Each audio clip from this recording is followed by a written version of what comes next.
Hi, welcome everyone. We'll give folks a few moments to sign on.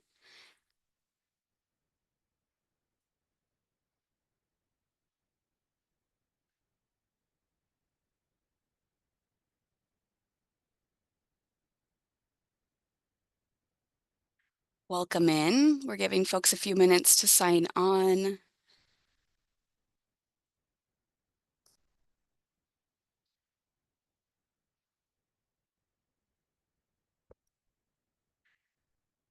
All right, good morning, everyone. Welcome to the SF Immigrant Forum meeting. Today is Tuesday, January 28th. This meeting is an hour and a half.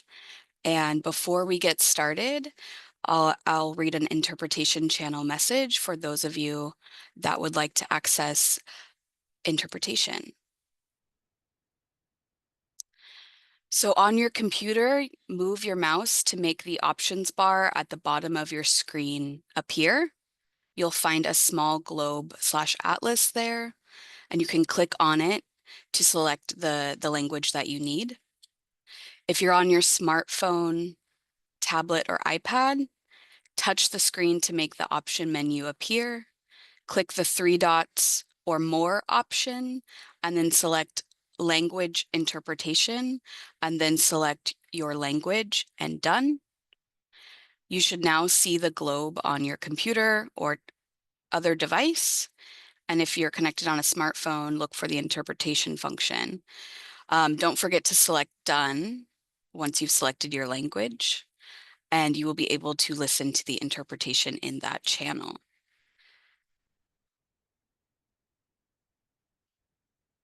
I'll leave this up for a moment for folks to sign in.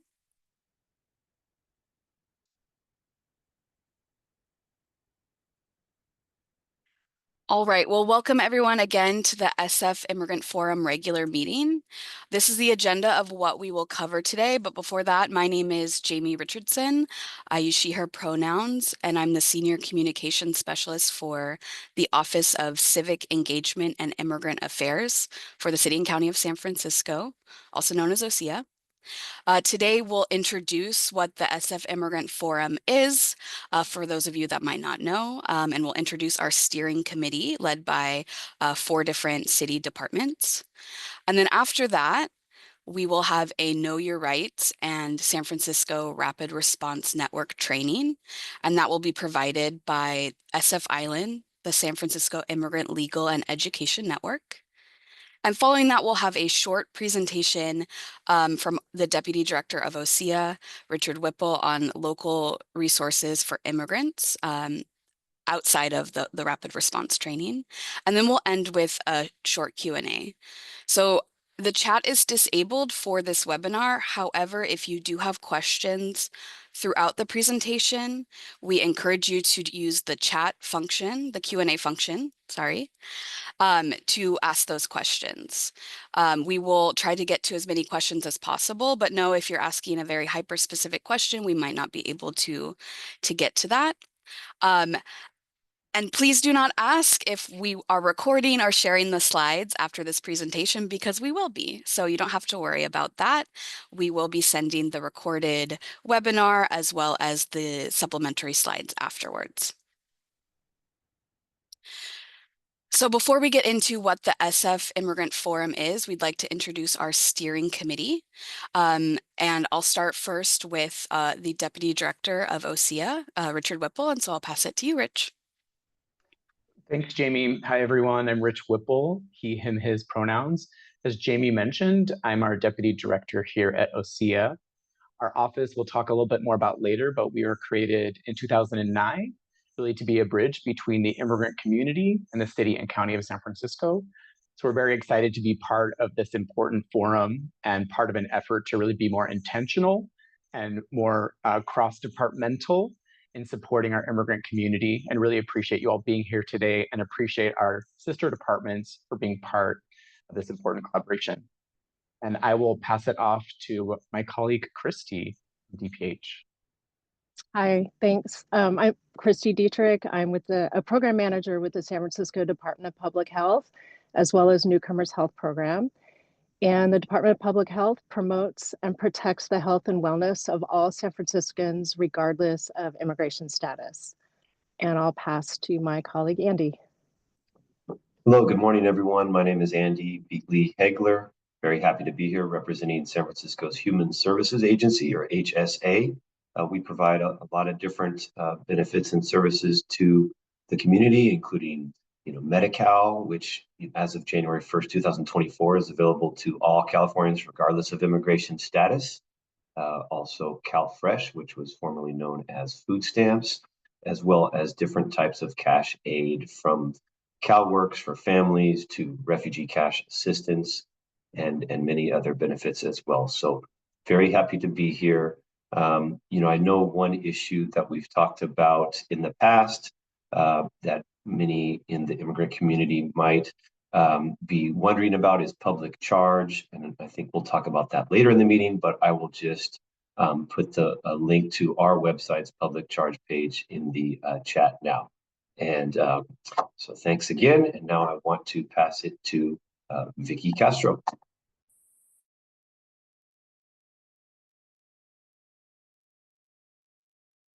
Oh, You're on Vicky, mute.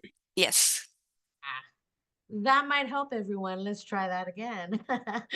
Good morning, buenos dias, everyone. My name is Vicky Castro, she, her, ella pronouns. I am a grant coordinator at MOHCD. And I will pass it. Who are we missing? Melissa, did Melissa go? I'll take it back over. Thanks, Vicky. Thank you. So that's the steering committee. The SF Immigrant Forum is made up of these 4 departments, but it also includes all of you as participants in these forum meetings.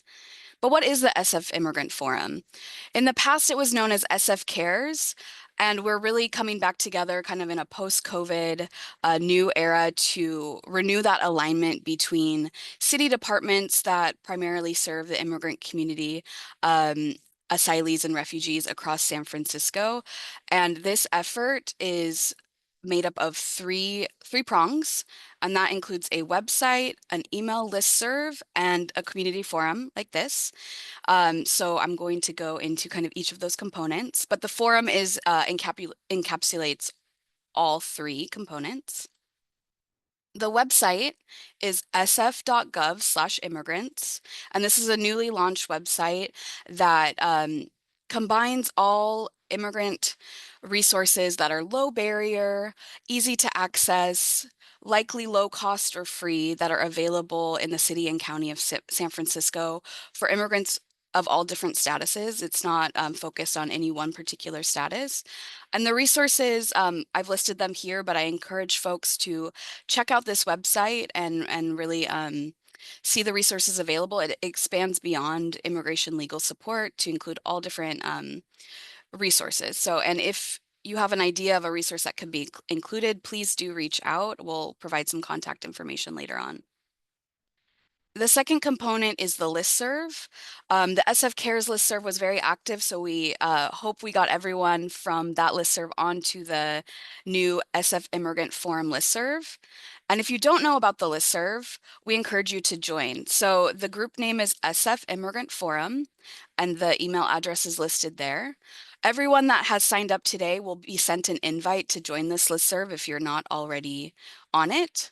But if you'd like to add yourself or a colleague or someone you know manually, you can do that by going to groups.google.com, type in SF Immigrant Forum in the search bar, and then select Ask to Join or Join Group, and you'll be added.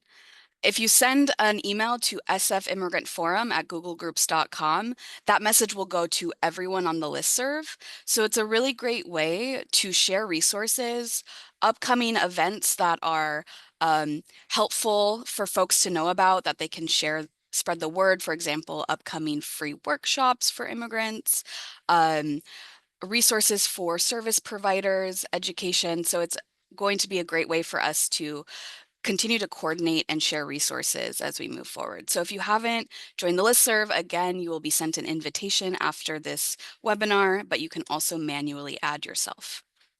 And for the last slide describing our community forum, I'm going to pass it back to my colleague, Rich. Thanks, Jamie. So as was mentioned, these forums are a really important space for us to be able to share information, feature work happening in community, and relay resources to a broad range of community and service providers like all of you today. So please look forward to additional forums. We hope to have these on a bi-monthly frequency, so every other month, as a really important space, as Jamie said, to share information and resources. And it makes sense. We're very mindful that of the moment of time that we're in. We're mindful of the important need to share information about immigrant rights and resources at this time. And so it makes sense that this first forum is really dedicated, given the new federal administration, to immigrant rights and know your rights training. And so with that, I'd like to introduce and turn it over to our invited presenters today, our colleagues from SF Island and the Rapid Response Network, Thais and Finn. Thank you, guys. Thank you, Rich. Hi, everybody. I'm glad to see such a high attendance for this type of meeting. We're going to be sharing some information, more general know your rights information, as well as information about our specific organizations. Okay, can everyone see my screen? I guess you can't respond, but I'm going to take it as a yes. Yeah, I'm here with Thais. Thais, do you want to introduce yourself? Yes. Hi, everybody. I'm Thais Ikeda. I'm the coordinator for the San Francisco Rapid Response Line. I'm getting over a cold, so bear with me with my voice. Yeah, I would like to present on a few important information about the Rapid Response Line today for you. Cool. Thank you, guys. So just a little bit of an intro for our portion of the agenda. We're going to do introductions on what is the San Francisco Rapid Response Hotline. Then we're going to move into a presentation about SF Island, which stands for the San Francisco Immigrant Legal and Education Network. Then we're going to move into two KYR sections, which stands for Know Your Rights. One of them is about, what is ICE? And let's take a huge step back. And the next one is about what to do if ICE potentially comes to a direct service site or even your home. And then at the end, we'll have a portion for Q&A. Great. And so I'll pass it to Thais for the first section. Thanks, Thais. Yes, thank you. Thank you, Finn. Yes, as I said, I'm going to present a little bit about some more information about what is the San Francisco Rapid Response Network and the hotline and how we can assist you. So who we are, as the name already says it, we are a network of community organizations supporting immigrants in San Francisco. So Mission Action is the fiscal lead, the anchor org. That's where I work and Finn works as well. So also Mujeres Unidas y Activas is there collaborating with us, Poder, Asociación Mayab, AROC, FCC, and FIA. What do? We do operate the hotline, which is a 24/7 multilingual hotline, and we do respond to ICE raids and detentions, and we have the ability to connect community members to legal representation and resources. And the way that we do that, we do have two types of call. Actually, we do have three, but the third type of call is actually just asking for resources. So, it's the most important calls that we receive. They report ICE activity and to report a detention. The first type of calls to report an ICE activity, the caller reports an ICE activity to our 24/7 hotline. We request additional details such as locations, photos, or recordings. And after that, we can verify the activity to provide the community with accurate information. And if the person would like to report a detention, we are able to conduct an intake with the caller. The person who calls usually is a family member. So we would ask for information of the detained person to conduct an intake. And we would let them know that the case will be referred to an attorney and for the case to an on-call attorney. We usually ask folks if they try to call the line and for some reason they cannot get through for the first time to try to call it again. So yes, next slide, please. So some key messages for the community members, and this is all stated, you can see in some of our flyers, red cards. It's some of the know your rights that everybody should know. And some of these points that I would like to, to voice it is that ICE and other law enforcement cannot enter any private area without permission or warrant signed by a judge. In this presentation, my colleague, Fane, will talk a little bit more what is a private area means and also the types of warranty that ICE can present when they're trying to conduct raid or detention.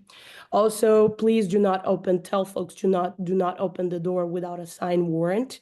You don't have to answer questions or show ID to ICE. Don't need to sign anything you don't understand. Do not attempt to run away from ICE. You can always ask, am I free to go? And if you're being detained, and if you're free to go, please just do so. Also, don't lie or provide false documentation to an ICE officer. And what can you do if you encounter any ICE activities? We ask community members to please, if they're safe to do so, to take photos or videos of the ICE activity. And this type of, documentations help us to verify incidents and provide timely support. And also, it prevents from rumors to being spread among the community. So, if we have documentation, of course, that would be better. But if we don't have the person's not able to take any photos or videos, it's okay. We're still going to be able to verify the incident. And of course, use the hotline. You can call our number to report any sort of ICE activity and visit our website that it's actually being updated as of right now. And we'll have more resources for you. Next slide, please. Yeah, some of the key lessons that we learned from the last Trump administration was related to the increased ICE arrests. Many of you know that, there was a significant rise in ICE arrests, particularly in public spaces and workplaces. These type of arrests, they were targeted. So focused on individuals with deportation orders. Although some of these arrests, meanwhile, they were targeted, collateral arrests also happen. And collateral arrests means that if you were with somebody next to you that has a deportation order, and if you don't have a deportation order, an ICE officer can ask you for, documentation and might take you if you're undocumented as well. And the community impact. So a really rise in anxiety in immigrant communities due to increased detainers and fear of deportation. Some of the things we learned from all that was that the rapid response assistant reduced fear and provided immediate support. So we are able to actually connect with the community, and we're able to conduct verifications and reduce fear in the community. So also trainings like this and education also prevented misinformation. And I'm going to say again, rumors, because rumors is something that it can spread really quickly. And also the importance of combating, rumors, as I just said, to ensure accurate reporting. Next slide, please. So some of the ways that we're preparing for this new federal administration, we are expanding our resources and efforts. So we're increasing the printing of our red cards with our number, our hotline number in them. And you're totally free to request those from us. Also, we do have multilingual Know Your Rights posters and additional materials like bracelets, key tags, mugs, and all these kind of materials. And again, you can request all of these materials from us. Also, we are focusing in trainings, a lot of refresher sessions for hotline responders to ensure up-to-date information. We are increasing our outreach efforts to schools, community groups to spread awareness and provide resources. And we are coordinating efforts and partnering with legal and advocacy organizations to ensure effective response and support. Know Your Rights presentations, you can request them at the SF Island Network Gmail. So it's stated in the slides, and you get the slides, so you have the email if you need to request those. And We're also working in creating public awareness campaigns. So we're creating campaigns to be displayed at BART stations, muni ads, to raise awareness of rights and available resources that we have in our hotline. Next slide, please. Ways that you can support, I always say spread the word, because I feel like that's the best way people get to know what we do. And if they don't, they can call our hotline and ask for Know Your Rights resources. Also, the website, the SFRN and the SF Island websites are really good resources. So please, tap in those. Also, we're trying to expand our resources for a great impact. So we're recognizing the ongoing need for additional support, and we're trying to request that to get more resources to assist the community. And I guess that's it. Thank you. And my colleague Finn will present on SF Island. Thank you again. Thanks, Thais. We can be colleagues and also friends at the same time too. Okay, so thanks, Thais, for presenting on the Rapid Response Hotline. I'm going to give a little bit of an overview as to what is SF Island, which again stands for the San Francisco Immigrant Legal and Education Network. So similar to the Rapid Response Network, it's a network of 11 nonprofits in the San Francisco Bay Area. What makes this network unique is that we actually are half outreach organizations, and you'll see the list of organizations in the next slide. And the other half are direct legal service providers. And, we work across different cultural and linguistic boundaries. We have folks that work with the Chinese diaspora. We have folks that work with people who speak Arabic or Spanish. And we provide direct legal services as well as Know Your Rights presentations.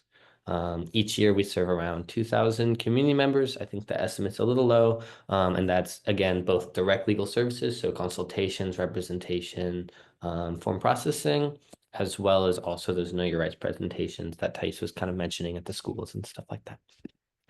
So here are the partner organizations. I don't want to waste all the time, but I do encourage you guys to go to our website, which is sfisland.org, and also reach out to these great organizations.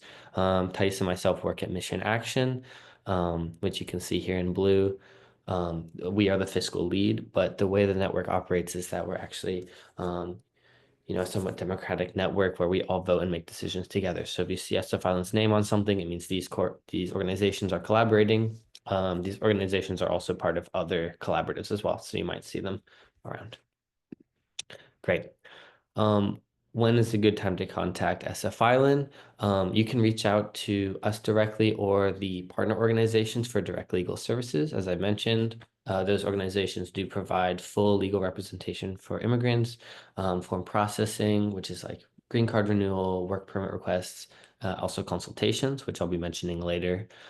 We also encourage you to reach out to our email, which I have here, if you want to request an outreach workshop. I will say that with the caveat that, there's a huge influx of interest in Know Your Rights workshops, given everything going on at the federal level. So we're doing our best to keep up with everything. Everyone will receive a response. We might have to schedule it out a couple months in advance. We also provide referrals to other services, as well as, offer services in these languages I listed here. Great. So lessons from the previous administration, the messaging that everyone's been trying to get out in the immigrant rights space unilaterally is the power, not panic. Obviously, it's a very uncertain time, and there's a lot of fears for everybody. I think that my phone has been blowing up both on the personal side and the work side since everything's going on. But it's really important to take this moment to build stronger community connections, to build power in the community, and to not succumb to fear. I think that when we're afraid, I think that that's when we're the most vulnerable, and it's important to be there for one another. Along that tip, it's also important to spread accurate information. Thais mentioned this a little bit, but there's been a lot of different rumors about the type of activity going on in the country, as well as San Francisco specifically. I'll get into this a little bit later, but it is really important that if you do see something or hear something about ICE activity, to call the hotline, and to also refrain from spreading rumors that have not been verified through the hotline. It's one of the really important key features of that collaborative is verifying rumors. And we have tons of connections with community organizations as well as the city and the police. So we know, when we say something is verified, we're very confident that it happened. And if something isn't verified yet, it's pretty likely that it could be a rumor. And I think that that's sort of like muddies the water for folks, right? Like we want to make sure that we're spreading accurate information so that we can respond to exactly what's actually happening. Something else that I won't be touching on as much today, but a lesson learned from the previous administration is that it's pretty likely that immigration law will continue to change. A strategy from the last Trump administration was enacting new immigration laws that they knew would maybe be repealed by the court system. So, it's a new law that exists for a couple of weeks or a few months and then it gets repealed. And this is something that makes immigration cases more difficult to win, and they know that, and so the reason why they use that tactic, even if they know a law might get repealed afterwards. I think maybe this is something that we're already seeing in the news, right? You're hearing all these different things like, oh, he says he's going to do this, he says he's going to do that. Is that legal, right? And yeah, the previous administration also reduced pathways to legal immigration. I think something, to take away from here as well is that, this is not just something that affects folks who might be at different levels of documentation. This is not something that only affects immigrants. I think this is, something that we all need to take on together as a city and as a community. Great. What we're doing to plan, it's the same stuff that Thais mentioned. We're stepping up our outreach efforts, and we really do want to encourage folks to reach out if you want a Know Your Rights presentation at your school or workplace, or even at faith institutions as well, like churches and mosques. We're also able to give out a lot of materials and also send the PDFs. So I'll have all of our contact info at the end. You can feel free to reach out to us. Please bear with us. We're getting through all the requests. I'm happy to see everyone reaching out, but we are a small team, so we're taking it one step at a time. Great. So I'm going to pivot a little bit and switch gears into a Know Your Rights presentation. So a few caveats. My position is that's the Filing Program Manager. I oversee SF filing coordination as well as rapid response coordination. I work with attorneys. I am not an attorney. Nothing here should be taken as legal advice. If you ask a question in the Q&A that is asking maybe about your specific situation or legal advice, I'm not going to be able to answer it. I'm not an attorney. And I definitely do not want to get sued by anybody. But the information that I can provide, and something that you can provide yourself and share to your staff, is Know Your Rights information. What are the laws that we do have in this country to protect ourselves, right? And how does the system work? Which I think is like a huge question that we're seeing right now, right? It's like, what is ICE? What is going on? What can they do? What can't they do? Like, we see all these acronyms thrown around.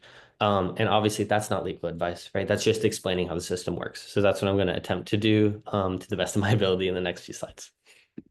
Okay, so what is ICE? I think when putting this presentation together, I've been thinking about all the questions that we've been getting over the past month or so, or the past few months. And it's not easy to understand all these different forms of immigration enforcement, right? And I think that the word ICE gets thrown around so much that sometimes we don't want to ask these questions, right? We don't want to say, even the basic, like, what is ICE? Because it feels like a waste of time, but I don't think it is. So, okay, what is ICE? You can see it's this box, sort of the third box towards the right, Immigration, Customs, and Enforcement is ICE, okay? That falls within the Department of Homeland Security, which also includes, amongst other things, the U.S. Citizen and Immigration Services, which is, where you might be updating some of your case information if you are applying for asylum, and also Border Patrol, which we'll be talking about later. Something I want to hit home really hard here is that under the bracket of ICE, you'll see on the far right, ERO, which is the removal operations. Those are the folks that, when you think of ICE in your head and you see ICE, a police officer that says ICE on their vest, that's ERO. They work on removing immigrants, right? They work on detention. A different part of ICE is Homeland Security investigations. The reason why I'm bringing this up is that this is still part of ICE. It causes a ton of confusion. And as we'll get into in a second, these folks might just have identification on them that just simply says HSI. This is a different part of ICE. Both of them work on investigating non-citizens in the United States and working on removing them when they feel is appropriate. So what does ICE look like? Over here on the right, you'll see some examples I pulled from the internet. On the left, you'll see some examples that we saw recently in San Francisco. So ICE may look a number of different ways. I think if we look at the image on the left, it's pretty obvious that there's a number of different things happening. One of the guys is in plain clothes. Two of the guys seem to be in some type of uniform. But something that is really clear, and I really want to hit home to people, they do look significantly different than local San Francisco police. We'll get into sanctuary law in a moment, but ICE and federal police are a different body than San Francisco police. They look differently. They most likely will be either plain clothes or wearing black and blue, and they will have a vest that either says ICE, police. See, these guys just have, here on the left, they just have vests that simply say police, or possibly HSI. I'm hoping I'm not going too fast for interpretations. Yes, that's what I'm seeing in the chat. I'll slow down a little bit. So that's the short version. They might be wearing different forms of identification. It'll probably say police, ICE, or HSI. And again, they do look significantly different than, your local police officer. If you look at these images, it's pretty obvious that they're not just a regular San Francisco uniformed police officer. Cool. So what is sanctuary law? I think we get a lot of questions about this, especially because, with the new administration coming in, we're feeling like, oh my gosh, wait, but isn't California a sanctuary state? Doesn't San Francisco have sanctuary? And the answer is yes. So what does sanctuary law do? San Francisco's sanctuary policy specifically ensures that local resources do not get passed on to ICE, and they do not facilitate ICE's operations in any way. So what does this mean? Essentially, San Francisco police, San Francisco city resources such as OSEA, the mayor's office, by law are not allowed to send any information or money, right, resources to ICE. So why are there still ICE, right? What can ICE do under sanctuary? So ICE is simply a part of the federal government. Obviously California is different in some ways, but it is still part of the United States. So ICE still has field offices in San Francisco, and they do still conduct operations. And this has been true, the entire time. So I think sometimes when folks see things on social media about ICE activity, they're thinking, oh my gosh, did something happen to sanctuary? What's going on with sanctuary? And like I said, sanctuary is simply an agreement and a law here in the city that the city will not use any resources to collaborate with ICE. So when ICE does undertake these operations in San Francisco, they're doing so basically on their own, right? They're not getting any information from San Francisco PD. They're not getting any information from the city, and they're not getting any money. What is ICE currently doing? I'm happy to say that currently all of the verified ICE enforcement in the city has been specific targeted arrests and not any form of mass enforcement or random checkpoints. Obviously, I say happy. It's terrible for the folks who are detained, but I do think that it's really important to understand this distinction because there's a ton of fear in the community right now. We get calls all the time from folks trying to wrap their head around what's going on. I think it's extremely difficult for folks to understand. And I think it's important to remember, again, within San Francisco, I'm not speaking about the greater Bay Area. I'm not speaking about greater California because I can only speak to my own expertise, which is in San Francisco. The only ICE enforcement we've been seeing in the city is targeted arrests of individuals who have existing deportation orders. So obviously tactics can change, things can change, but this is where we're at right now. If you've heard a rumor about some type of mass raid at a school or on a bus, as of now, none of this has been confirmed. Maybe you heard a rumor about a raid on a bus in Visitation Valley last week. That was also debunked. That didn't happen. So I know folks really want to spread the word when they hear something and keep everybody safe, but sometimes things can kind of get out of control. So that's where we're at currently here in the city. I'll pause. Thank you so much, interpreters. It's a very hard job to do. Quickly, I want to touch base on Border Patrol and potentially what happened in Kern County. So in the news a couple weeks ago, there was a large immigration enforcement in Kern County where a number of people were detained. I think many of us have heard about this from the news. This was not ICE, this was Border Patrol. Why does this matter? Border Patrol is a different body. They have slightly different rules. They're more accustomed to setting up checkpoints and doing, I would say, large scale enforcement. And you may be wondering if you're familiar with the Central Valley, how did Border Patrol, get all the way up to Kern County, right? What are they doing over there? Border Patrol actually legally can operate within a 100-mile zone from a border. But this isn't just the US-Mexico border. This also includes the ocean and the border with Canada. So here on the right, I've included a photo from the ACLU showing, what the zone is. And you may notice that obviously the Bay Area falls into this. As of now, we have not seen any enforcement from Border Patrol in San Francisco. But, legally, this is something that is a tool that they could potentially use, but it's pretty unlikely and hasn't happened up until now.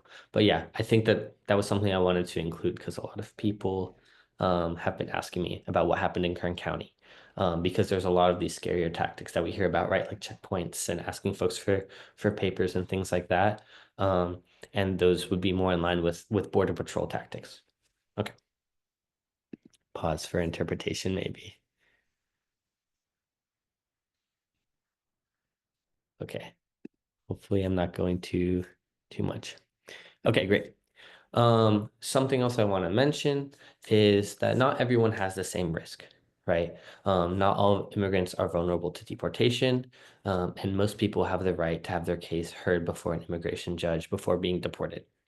There are many types of immigration statuses to protect against deportation for a temporary period. And lawful permanent residence cannot be taken away without reason. Reason would be something like a very serious criminal felony conviction or something like that. I do think this is important for folks to keep in mind, especially here in San Francisco. It's not just like these aren't random actions taking place. And I think a lot of folks are more protected than they think. Who is at the biggest risk of deportation would be someone who has an existing deportation order and someone with an existing criminal conviction, especially here in San Francisco. Those are the folks that we've been seeing targeted. So, it's important to consult with an attorney about your own personal risk, or if you have a client who comes to you, it's always best to just recommend that they consult to an attorney. Sometimes folks might have a deportation order and they're not aware of it. And sometimes folks might be much more protected than they believe, right? So I think it's really important when assessing our personal risk to speak to an attorney. Okay, so that's a lot of heavy information, a lot of stuff going on. So what can we do? Bringing it back to the beginning of the presentation, something super important is to simply call the hotline. The hotline is available 24/7, and we are actually able to give people legal representation for free if they are detained by ICE. So it's a super important service that we're lucky enough to be funded here in San Francisco, because people are able to exercise their right of having representation, right? It's really important that we have the line free for folks who might actually know someone who was detained or was detained themselves, so that, we can get an attorney there as fast as possible. Something else you can do, like I said before, consult with an attorney, and also inform yourself in your community. I think simply understanding, where we're at currently with the level of ICE enforcement in the city is super important. Like I said, just a small number of specific arrests. I see stuff on social media. I've seen everything on social media, all sorts of rumors that, go from small to very large. So I think that that's super important. It's important for us to have a grasp on what's going on and inform ourselves in our community. And if you do feel that you're at risk of deportation, it's important to make a plan. I'm not going to cover the emergency toolkit in this presentation, but we do have partners that we work with that give Know Your Rights presentations specifically about the emergency toolkit. And you can also find the worksheet here on sfisland.org/publications. And it's simply, making sure all of your documents are in order, maybe talking to a trusted friend or relative about your immigration status so that they know, maybe giving, a close friend the hotline number so that that they're able to call the number if need be, right? I'll take another step. I always talk too fast. I talk in meetings with interpretation almost every day. I still talk too fast. My family's from the East Coast, so it's not my fault. I'll pause for a sec. Okay, when should I call the hotline? The most important time to call the hotline is if you yourself has been detained or someone you know has been detained. Again, we can get someone legal representation as soon as possible in that situation. And it's really like what the hotline's designed to do the best. Something else to contact the hotline about would be witnessing ICE activity. Due to the high number of calls, we are going to ask that folks take videos or photos from a safe distance if they see something. I think it's really easy to confuse ICE activity with another type of police operation. It's super confusing, right? You just see uniforms and maybe a police car, and a lot of people panic. So that's why we ask for the photos and videos. Another reason why it's really important to take photos and videos is because if ICE maybe potentially does break a law, that can really help someone in their case later on if they are detained by ICE. The hotline is available 24/7 in many languages. We have bilingual staff from our partner organizations, and if you do speak a language that we do not have, covered just by someone being bilingual on the line, we have a separate interpretation line that we use. So we're really able to cover a broad net with that. Okay, I'm going to take another pause, hopefully for the interpreters to catch up. I hope that nothing is going too fast. And I'll hopefully, take a pause to take in all the information as well.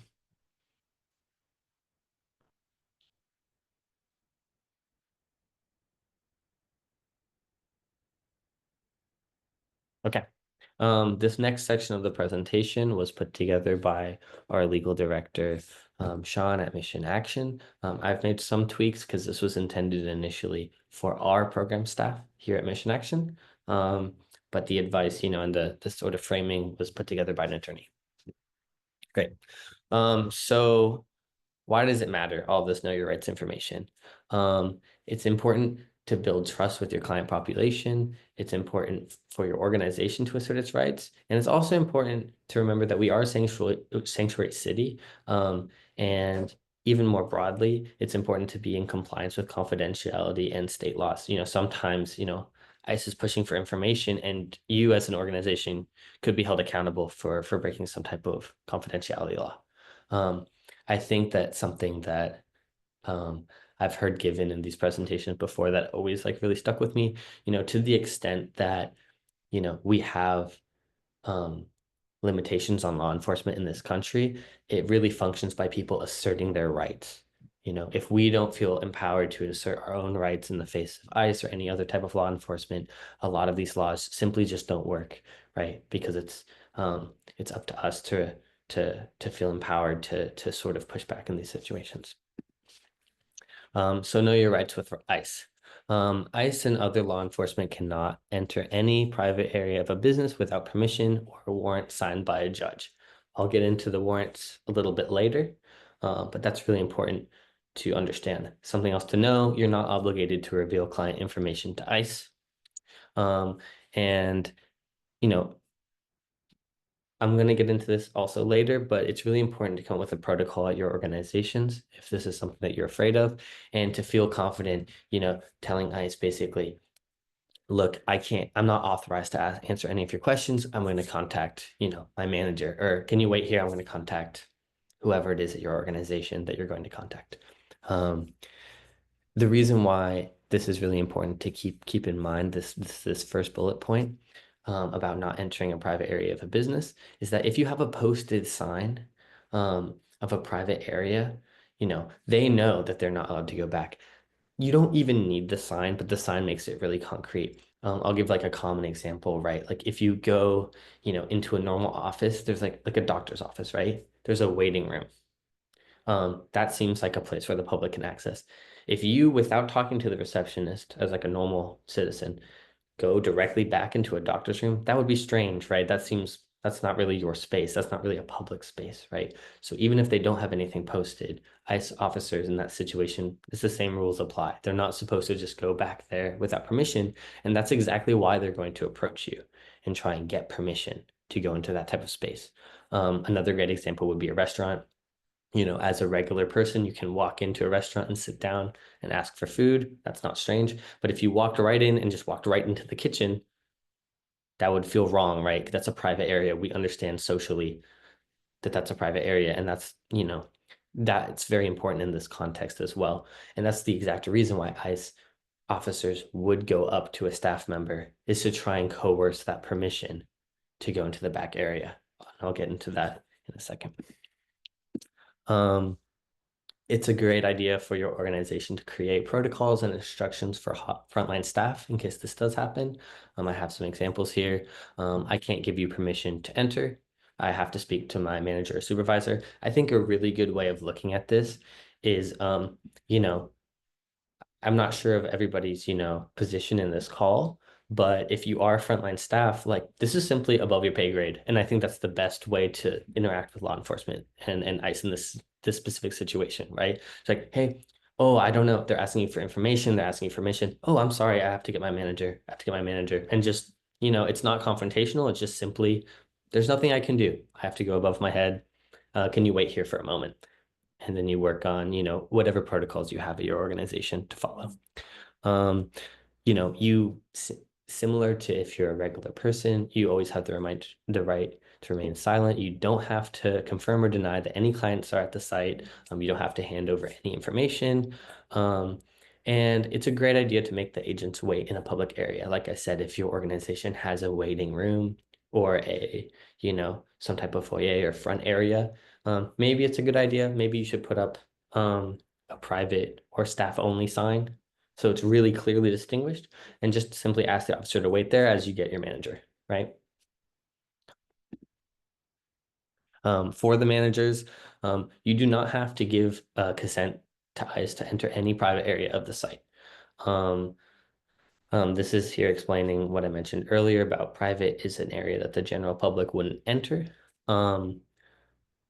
Simply, I'm going to talk about this in 1 second, but if they have a warrant, they have permission to enter that area, they will show the warrant from a judge and they will enter the area. If they're asking you for permission, that means they probably don't have permission to enter that space. And so you can simply ask to see a warrant or simply say, oh, I'm sorry, with our policies, like I just can't let you back there. It's our privacy policies.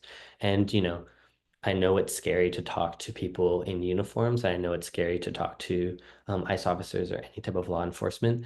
But like I mentioned earlier, to the extent that we have protections in this country, they function because people feel emboldened to assert their rights in the face of potential coercion.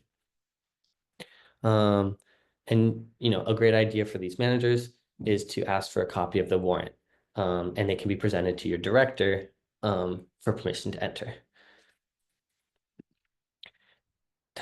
Now we get into warrants. What is a warrant? ICE almost never has a signed warrant by a judge. Something that they might have is an administrative warrant, which is only signed by an ICE supervisor. So I have some examples on the next few slides. But I really want to hit home the idea of like a good way to think about this is if they're asking for permission to enter your home, they're asking for permission to enter your workplace, they probably don't have the permission, right? They're trained to, phrase things in a way for you to give them permission so they can legally enter your home or your workplace. If they have a warrant, they already have that permission, and it's pretty likely that they will simply enter, right? a valid judge-signed arrest warrant is, what we're talking about as a legal warrant. An administrative immigration warrant is different. I'm going to show you examples here in a second.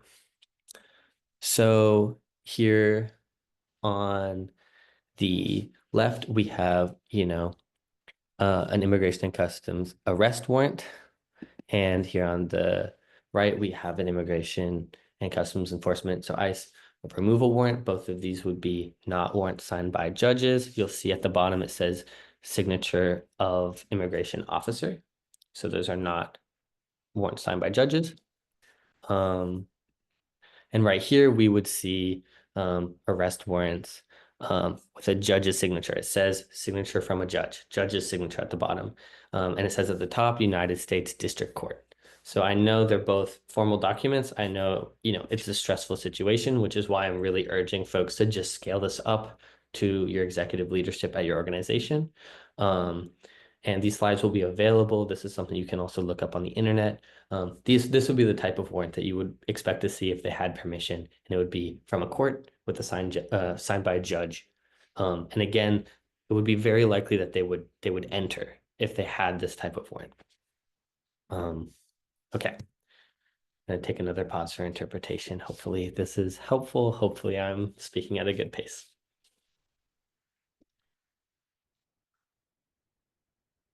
Additional tips. It's not a good idea to try and physically block ICE from entering the area. It's best just to use your voice. Like I said, for frontline staff, say, hey, I can't give you permission to enter that. That's a private area of the site. I'm happy to get my manager. Can you wait here for a second? That's it, right? You don't want to give ICE or any type of law enforcement a reason to think that you're escalating the situation. Definitely under no circumstances tell a client to flee or to run. This creates pretext for an arrest and could carry legal consequences for you. And simply, right, if someone's running, then they have permission to chase after that person. If someone's just standing there, they can assert their rights. It's a lot safer for everybody involved. You have the right to record ICE at a distance. We say it as at a distance because, if you're sort of in the personal space of the ICE officer, they could theoretically say that that's maybe they felt threatened or something like that and try to escalate the situation. It's best just to record at a distance. Like I said, it's really important to get videos to the hotline. And it's also really important because if ICE makes a mistake, if they do break a law, the case, it can have a positive impact for the person who was detained in their case, and the case could even be thrown out. So that's why it's important to record ICE. You can ask for identifying information from the agent, such as badge number or business card. And again, just immediately report up the chain. I think the only person that should give permission for someone to enter the space should probably be a director of the space or like a very high level manager. If that is you, I'm happy to also connect you with someone from our legal team to further discuss this. If it's not you, I really think that the best strategy is simply to report up the chain. It also helps it calms down the situation, it de-escalates, you're just asking ICE to wait. And then you can also maybe talk to participants if need be during that time as well. Great. This is some more general KYR I wanted to include, but just so you know, this is from our SF Island materials. This is something we give to everyone, and you'll see it's following the same logic as the other things that we've discussed. So, you don't have to open the door for ICE.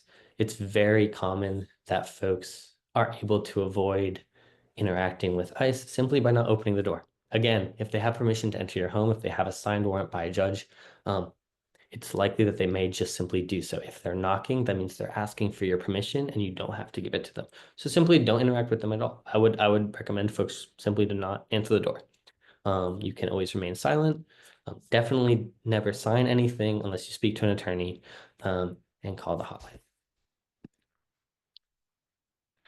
If ICE approaches you on the street, you have the right to refuse to give them your ID and name. You can refuse to answer their questions. And you can also ask, am I being arrested? Am I being detained? If they say no, you can say, am I free to go? And then that means you're allowed to leave, right? A strategy that ICE uses, which is something I've sort of been dancing around this whole time is they're going to try and ask you questions that might lead you to reveal more information about yourself. So if, you know, an ICE officer were to ask you, where are you from? Simply don't answer. You can say, oh, am I being detained? Or you could say, oh, what is this about? I actually have somewhere to go. If it's a work site, you can say, hey, wait, I think I need to get my manager. Can you wait here 1 second? You know, you don't need to be confrontational, but simply exit the conversation. You know, if they have, if they already had the information they're asking you about, they wouldn't be asking you, right? So they ask folks information in an attempt to get them to self-incriminate, to give them more information so that they can further proceed in their immigration enforcement. So I think that's sort of the logic to go. And I know it's really scary talking to any type of person of authority. I mean, they have weapons, right? They have all this like scary cultural baggage that we feel, but these are like some of the best tools you can use to protect yourself in these situations. Some final thoughts. I've already mentioned it before, but I really think it's important right now that we build power and not panic. You know, obviously strategies can change, but it's really important to keep up to date with the strategies that are going on right now, the rights that we do have. You know, even as folks from other countries who may live in this country, we still have rights. We still have a lot of protections. And I think, you know, the final 2 points I put on this slide I just mentioned, but it's just the same idea. You're always allowed to stay silent. They're probably going to try and use a lot of what you're being asked against you. And if they have the legal authority to do something, they will most likely do it. For example, entering a space. So if they're asking you permission, it means you're allowed to say no. Another closing thought, other resources are available at our website, sfisland.org/publications. This includes the emergency toolkit I was mentioning earlier, which is really great, has a lot of information, and then it just has simply, you know, a worksheet section that you can use to sort of plan and think through some of these scenario plannings with your friends and family. We also have posters available. It's the same poster that I was basically reading off of on the previous 2 slides. And also red cards. If you need red cards, which is similar KYR information on one side, and then on the other side it says, you know, I do not wish to speak to you, and it's something that you hand to law enforcement. You can request either of those at the email I included. And I know probably we'll do Q&A actually at the full end. But hopefully I didn't speak too fast. I know it was a ton of information all happening at once, but I really appreciate the opportunity to speak with you all, and I hope you found that helpful. I'm looking forward to the questions at the end of the presentation, and I'll pass it to Rich again. Thank you, guys. Thank you so much, Finn and Thais. That information was incredibly valuable and important. I know there were lots of questions in the chat, so we will do our best to get to as many as possible once we conclude. But before we get to the questions, we also wanted to take some time to affirmatively name resources and tools that are available for folks here.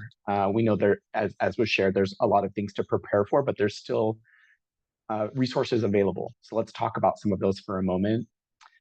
So I'll just go through a few slides pretty quickly, hopefully not speaking too quickly, about our office. I already named at the beginning, the Office of Civic Engagement and Immigrant Affairs. We're a city agency, and our goal is really to be a bridge between the immigrant community and the city and county of San Francisco.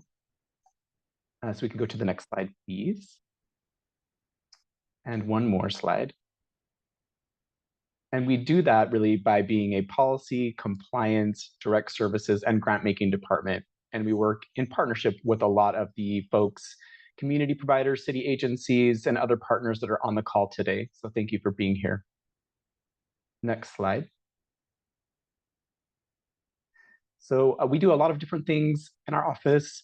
Here are some of our key program areas, and I'll recap some of the things that are especially relevant for immigrants right now, regardless of status, and the different programs that we provide, from language access to civic engagement to immigration, legal services, and other immigrant assistance programs.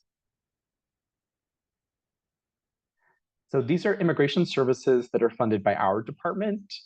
We have a citizenship initiative called the San Francisco Pathways to Citizenship Initiative provides free citizenship workshops almost every month or every other month. You can find details there.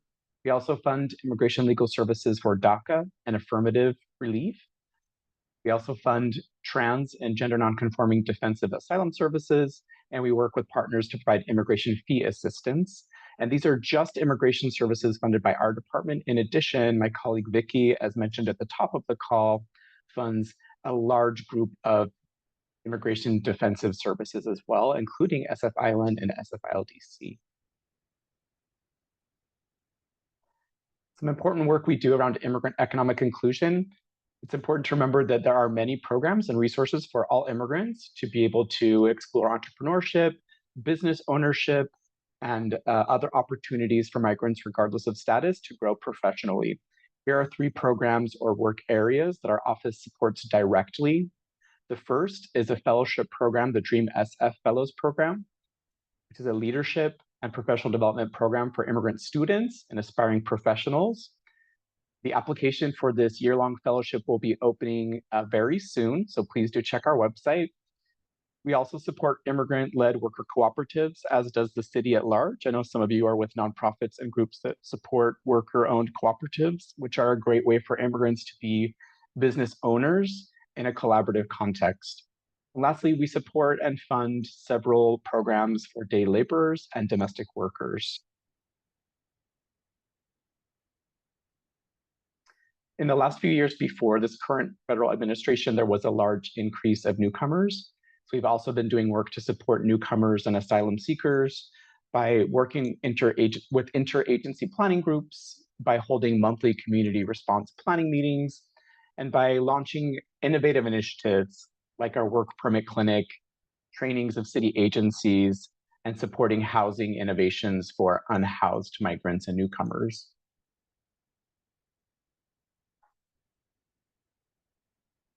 An important part of the work that we do here at OSEA is language access, which we really view as the cornerstone to immigrant rights and language justice. We have an internal team, including folks today on this call, providing interpretation. We also provide technical assistance, provide annual compliance reports about city department compliance with our local language access ordinance. We also provide funding to nonprofits that support outreach and education about language access rights. So the rest of the time, I'll just be briefly touching on a very quick overview of several important resources, programs, and rights here in San Francisco for immigrant communities. I won't go into a lot of detail because each slide could really be a standalone presentation. So this is really meant to just be an introduction to important programs we want to make sure you know about. So first, I think it goes without needing to say that we know we're a city of immigrants built by immigrants with a large percentage of foreign-born folks in our city, as demonstrated on this slide.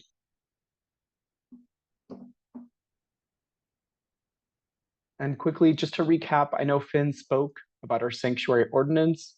So we do have local laws that support and protect our immigrant community and ensure that local resources are not utilized to support federal enforcement. We also have an Immigrant Rights Commission that advises the mayor and board of supervisors on issues related to immigrants. And we have a language access ordinance that requires the city provide services and information in languages other than English. Just to recap our sanctuary city overview, as mentioned, this is one of the first ordinances in the country. It's actually the City and County of Refuge Ordinance, which, as I said, really is about ensuring public safety and well-being of all residents. And it prohibits city employees from using city funds or resources to assist ICE in doing any of the work of enforcement of federal immigration law, with limited exceptions. And that ordinance was further amended and clarified with the Due Process for All ordinance, which also limits when there's collaboration and cooperation between law enforcement officers, giving advance notice of a person's release from jail.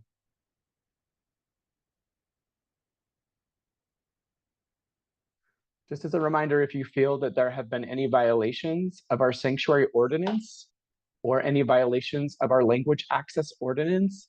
There are links on this website, on the slide, pardon me, in front of you, to websites where individuals can file complaints with various departments of the city in instances where the sanctuary city may have been violated or language access ordinance may have been violated. And these slides will be available after. So resources for immigrants, there are, again, a lot of programs. We're lucky to be in California. We're lucky to be in San Francisco, where we have a robust network of community providers and city programs available. So we'll talk about a few of them now. First, a really important tool that we want to share with you is the website for Immigrant Support Hub. This is an immigration legal service referral tool. So this website, which is immigrants.sf.gov, can be used to find low-cost or free trusted immigration legal help from our network of nonprofit providers. The site is available in multiple languages, and consultations are typically provided free or at low cost to individuals connected to San Francisco. We encourage everyone to take a look at this site, to navigate it, and to understand how it works so that you can share it with community and use it to connect folks to in-need community members.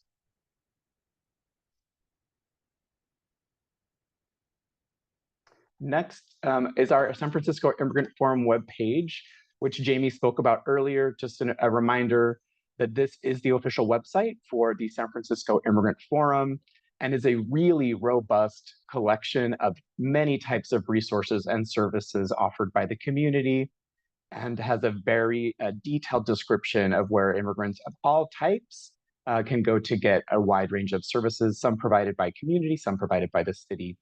Please do reach out to us for more information here, or if you have any updates or edits to our Immigrant Forum website, and that is sf.gov/immigrants.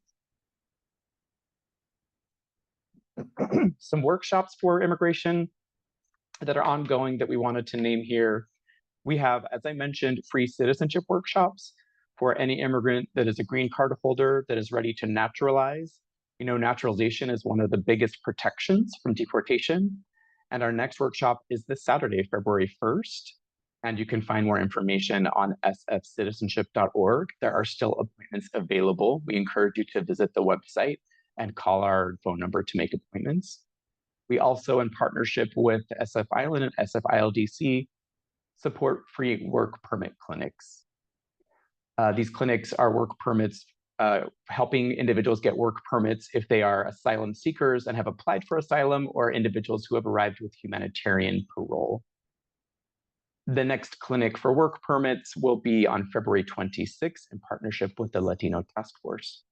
You can find more information about that clinic at sf.gov/OSIA. We also really wanted to name a special program we have here in San Francisco that provides help covering the cost of immigration application fees. We know it's expensive to apply for DACA, for TPS, for citizenship, and it can really be a burden for many applicants and families.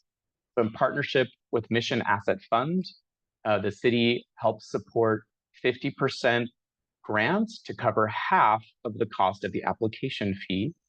Not only do you get half of the fee covered, the other half is a zero interest loan.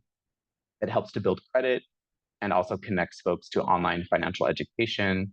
There's more information available about this program on Mission Asset Fund's website here on the slide. And I'll also flag that they've recently launched an exciting new app called Mija, My Immigration Journey app, to help clients and attorneys connect and help individuals navigate their immigration journey. We've also been launching some important trainings for folks that are here to help immigrant individuals navigate some of the basic tools online. We know a lot of immigrant applicants for different services or petitions, when they're navigating online websites like USCIS and other immigration sites, there are many simple things that individuals can do with a little bit of help.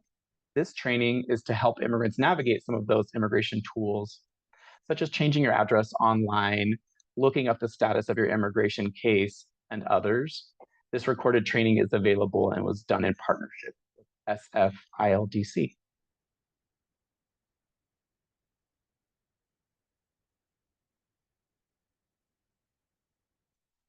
We're also excited to share that we partnered with the Office of Financial Empowerment on a financial inclusion for newcomers roadmap. It gives advice and information about opening a savings account, applying for an ITIN, which is an individual taxpayer identification number, and opening a bank account and building credit. This roadmap is available in multiple languages and helps people get connected to these important tools and accounts while also avoiding scams. And again, the link, once again, on the slide.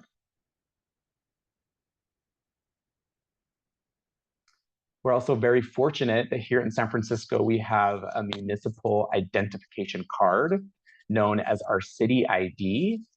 This is a local government issued ID that does not show immigration status or gender. The city doesn't keep any copies of your documents, but does provide an ID that can serve as proof of identity and proof of residency in San Francisco. And it must be accepted by all departments, including the police department and other local agencies. This is a really important alternative to a passport or presenting other forms of ID that may reveal someone being foreign born. Information about applying for this city ID card can be found on the slide, and it is produced by the San Francisco County Clerk's Office.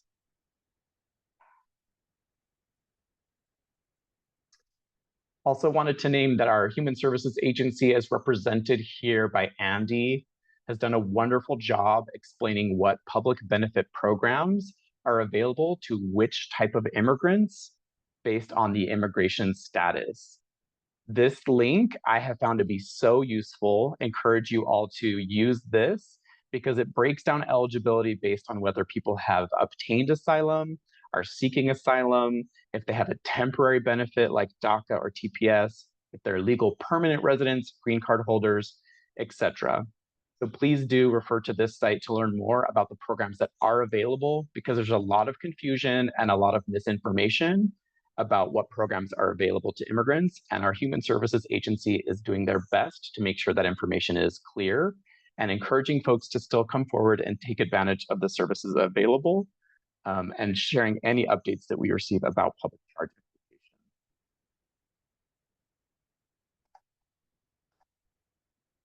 notification. And also important updates around healthcare. We're lucky here in San Francisco that we have healthcare options for all residents, regardless of immigration status. This includes our local Healthy SF program, which provides health coverage to all residents. And as long as folks live in the city and are low income, or at 400% of the federal poverty level. And of course, statewide, as was mentioned earlier, there is expansion of the statewide Medi-Cal program, meaning that anyone that qualifies based on income, regardless of status, should be able to receive Medi-Cal and therefore health coverage. Super important updates for our community members.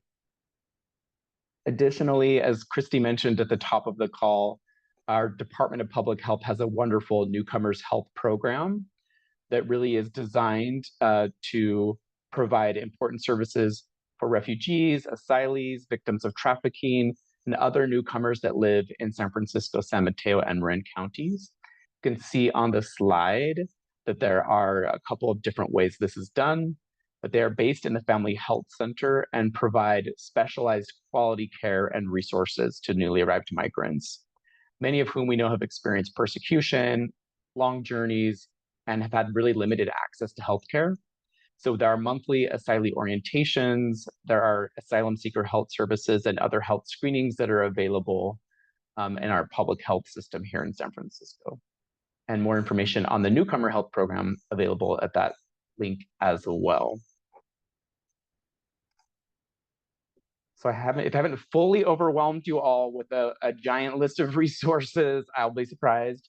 But I hope folks will review these not only afterwards via the recording, but all the links on the slides. Each of these represents a whole different body of support services that we think are really important to communicate to our immigrant residents in addition to the Know Your Rights information that we heard from our partners. So with that, this is our last slide that tells you how to stay connected with our office so that you'll hear more about what future Immigrant Forum meetings, emails, and updates. And I'll pass it back to Jamie, who will help us go through some of the Q&A that we received today. Thanks, Rich, and thank you everyone for utilizing the Q&A function.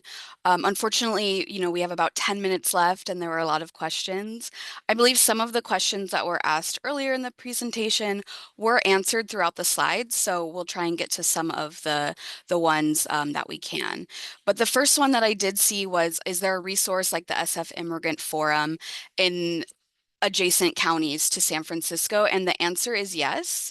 On the Immigrant Forum website, so sf.gov/immigrants, in the state and regional resources section, there are links to the Santa Clara County Refugee and Immigrant Forum, East Bay Refugee and Immigrant Forum, San Mateo, Alameda, and so on. So I encourage folks that are interested in regional resources to really dive in and check out the SF Immigrant Forum page, because we do link to resources in surrounding counties, because we know folks don't just exist in San Francisco, live, work, go to school, seek resources elsewhere.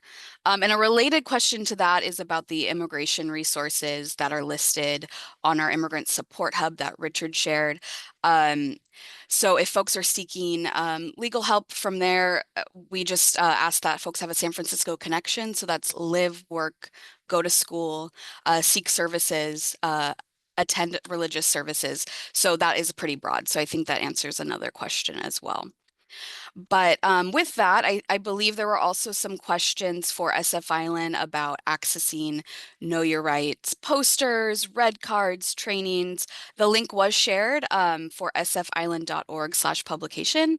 So you can access a lot of resources there, and those were shared in the slides as well. But with that, I'm going to ask some questions for Finn and our partners at SF Island. Let's start off with, so when we're talking about requesting Know Your Rights trainings and presentations, if I'm requesting, do I need to be part of a San Francisco organization? And, are they available in other languages is the question. Sorry, just for clarification. So the question is for materials and workshops? The trainings. The trainings. Yeah, so they're available in Arabic, Tagalog, Mandarin, and Cantonese, Spanish, and English. You do not have to be part of any of the partner organizations. The partner organizations are actually the ones who give the training. So yeah, most likely you can reach out to that email, which is sfislandnetwork@gmail.com. Maybe I'll put it in the chat with only one N. That's the only sneaky thing about it. And we can coordinate it from there. Most of the time, it's our partner organizations that give the training. But yeah, you don't need to be a part of it. Excellent. Thank you. And the next question is, can you offer any guidance for what persons detained by ICE should do? Probably their phones will be taken. How do they contact an attorney? And how do they respond to charges once detained? Yeah, I mean, so obviously I'm gonna throw out that people should probably seek the consultation of an attorney for anything specific to their case. I do think every case could be potentially very different. I can say that folks are given a phone call, like similar to if you're detained by other forms of law enforcement. And because that can take a while to get that call out, it is a really good idea to make that emergency plan with family members and friends to make sure that they have the hotline. And this is something else I saw in the Q&A too. It's a great idea for folks that you might rely on, like your partner or your family or your friends, to know your full legal name as well as your A number if you are an immigrant, because that can really help us get an attorney there as soon as possible. And we know that most likely, right, it won't be you yourself if you are detained calling the hotline. It'll be someone else. So that would be my advice for that. And folks can download a family preparedness plan on your website as well to really help ensure that folks are prepared. And then I saw a few questions that were pretty specific, like, for example, someone's adjusting legal status and wanted to know, like, if they're in danger of deportation, or is it risky to request a FOIA at this time? I think the answer is to talk to an immigration attorney. Yeah, none of us are immigration attorneys on the call today, but I think for any specific circumstances, that is our recommendation, and we can share the website again to get connected at immigrants.sf.gov. Yeah, and just off the top of my head too, just a few organizations that I would reach out to. Carecen is great. La Raza Centro Legal is great. La Raza Community Resource Center is great for folks who speak Spanish. And both of the La Raza, so Centro Legal and Community Resource Center, do clinics, so they're able to kind of get a bigger capacity of folks for those initial consultations. So I'd recommend reaching out to either of them. And one question is, can we text the rapid response hotline number, or is it just calling? Yeah, that's a great question. And I saw someone else in the Q&A talking about WhatsApp. So it is not WhatsApp capable. The texting, technically, like your text will go through. We recommend if there's a photo or video that you think is urgent, like someone's being detained or you're certain it's ICE, you should give us a call and we can tell you a different way to send us that because we're kind of debugging the text message feature. So for now, it's in process. I recommend giving us a call. Great. And then the next question is, people are concerned about being arrested when attending their immigration court appointments. How should we respond to this concern? You should probably talk to an attorney. The one thing I will say is that not attending an immigration hearing can automatically trigger a deportation order. So you should consult with an attorney to assess your risk.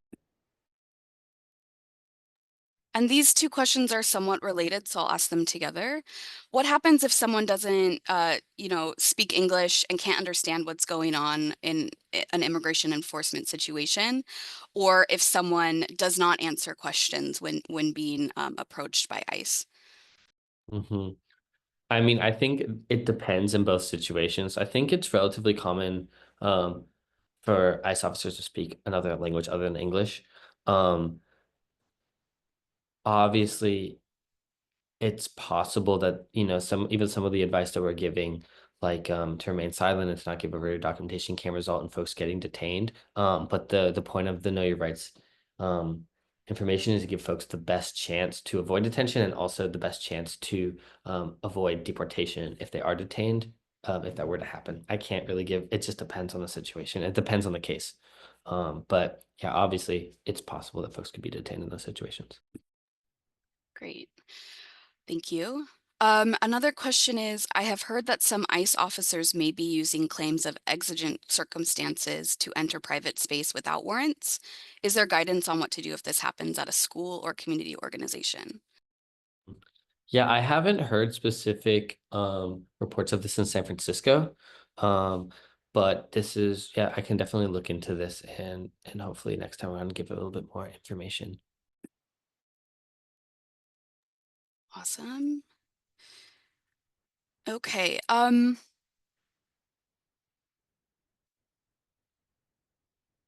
think a lot of these are very similar. I saw one I can respond to. Yeah, go for it. I saw someone also asked about looking for updates. I think, for right now, calling the line is the best option. We are going to be mindful that we want to keep the line open for emergencies. You may be asked to wait and receive a follow-up call, or it may seem like we're being a little bit quick on the line with you. But we are working on getting our social media up and running right now. The announcements we've been doing through social media have been through the mission action page, but soon we'll have our own hotline Instagram page and other social medias where I think will be, one of our main goals is to, especially if we are debunking an ICE activity or verifying it either way, we'll try to get that up as much as possible. That'll kind of take some strain off the line, but we're working on it. And Finn, I'm not sure if you will have this information, so this is maybe another follow-up, but is there anything that local parishes or religious sites that have declared themselves as like sanctuary parishes should consider? And the second part of the question is there any reason to believe they might be targeted, which might be harder to answer?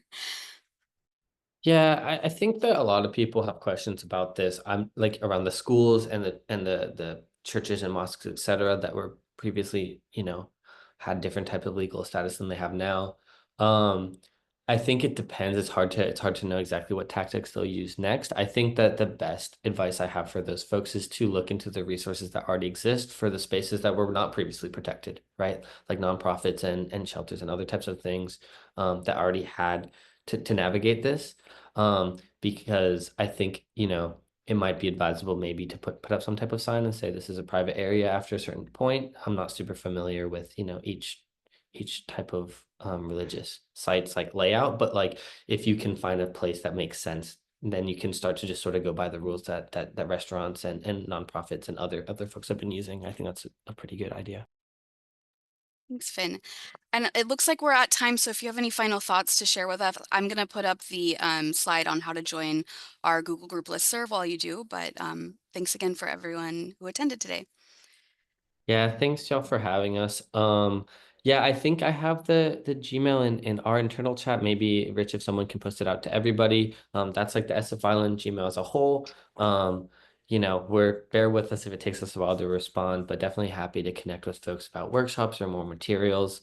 You know, and don't be afraid also to just simply do some Google searching. ACLU has some amazing resources. ILRC has some great resources as well. And I think everyone's kind of working double time right now to get new and updated resources out there for everybody. There's a lot of really great community organizations doing awesome work out there.